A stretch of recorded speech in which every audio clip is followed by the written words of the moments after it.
جالية الصومالية دي مقالة كيب تاون يدالك كوفر أفريقيا يا كتعسيديسي جيريدي دوان كنتميد الله أقولنا حريستي وقاس عبد الرحمن وقاس خليفة وكو جيريو دي مقالة بلد وينا يحرونتا قبل كهيران أيقونا الله وقبر يين جندي سيفر دوسا وكورابيو إلهي سبحانه وتعالى أنا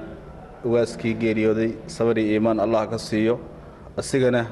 كتاب كيسا مدق إلهي كسيو عاوة وحان هالكان اتاقنا هاي تعسيدي وقاس عبد الرحمن وقاس خليف وقاس روبله وقاس ورفاء أو تضوات كي ورد واقعيس هو جيريودي قبل كهيران مقالة محيسة بلدوينة لقونا آسي ديغان كفير وحان إلهي سبحانه وتعالى قبرينا إن إلهي الدمداف سيو بسم الله الحمد لله إنا لله وإنا إليه راجعون كل نفس ذائقة الموت هدانا أمد الصوماليات يكون نوصد أفريقيا قاران قبل كوسترن كيب وحان عاوي سوغن نمد وحالكي عمفد إنا تعسيدي وقاسكي نقاليقا هاي وقاس عبد الرحمن وقاس خليف وقاس روبله وقاس صوماليات معهن وقاس بهال قاران قويس قاران معهن تيراي آد وإيين ورهبتي markii waxaan leenahay markii ugu horeysa Allah u naxariisto ugaaskeena qaaliga ahay waxaan leenahay ummadda Soomaaliyeed ee ku nool South Africa gaaraan gobolka Western Cape waxay tacasuud diraysaa reer Hiiraan iyo ummadda Soomaaliyeed inna lillahi wa inna ilayhi raaji'uun waxaan tacsi tiiraanyal u diraynaa dhammaan ummadda Soomaaliyeed gaar ahaan shacabka gobolka Hiiraan geeridii naxdinta lahayd ay ku timid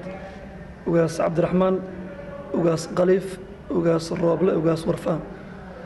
oo toddobaadkii tagay ku geeriyooday gobolka Hiiraan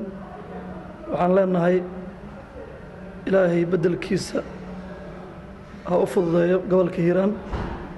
inna lillahi wa inna ilayhi raaji'uun inna lillahi wa inna ilayhi raaji'uun inna lillahi wa inna ilayhi raaji'uun waxaan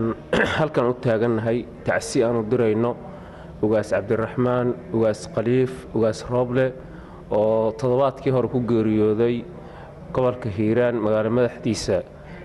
beledweyne ilaahay waxaan uga baryaynaa ugaaskeena qaaliga ahay ee geeridii ku timiday in ilaahay u naxariisto kuwa ilaahay idkhulaha bi salaam in ilaahay ku daro waxaan tacsiyad tiiraan leh oo murug la u diraynaa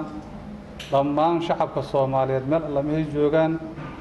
gaar ahaan shacabka heer Hiiraan waxaan halkan tacsi tiiraanyal ugu gudbinaynaa ugaas Cabdi Raxmaan ugaas Khaliif ugaas Rooble ugaas weyn oo Soomaaliyeed u ahay ugaaska sabri iimaan Soomaali dhamaanteed Allah ka siiyo gaar ahaan ummadda reer beledweyne ugaas Cabdi Raxmaan ugaas Warfaa ayaan halkan u taaganahay tacsidiisa ummadda Soomaaliyeed oo dhan meel kasta joogtana macnaha tacsiye tiiraan la ugu soo diraysaa gaar ahaan Soomaalida joogta Cape Town ugaas Cabdi Raxmaan ugaas Khaliif ugaas Roble ayaa waxa uu kamid ahaa ugaasinta sida weyn looga yaqaano dalka Soomaaliya isla markaana ku caan baxay nabadeynta iyo dib u heshiisiinta ummadda Soomaaliyeed Xasan Kaafi Maxamed Shire telefishinka caalamiga Universal magaalada Cape Town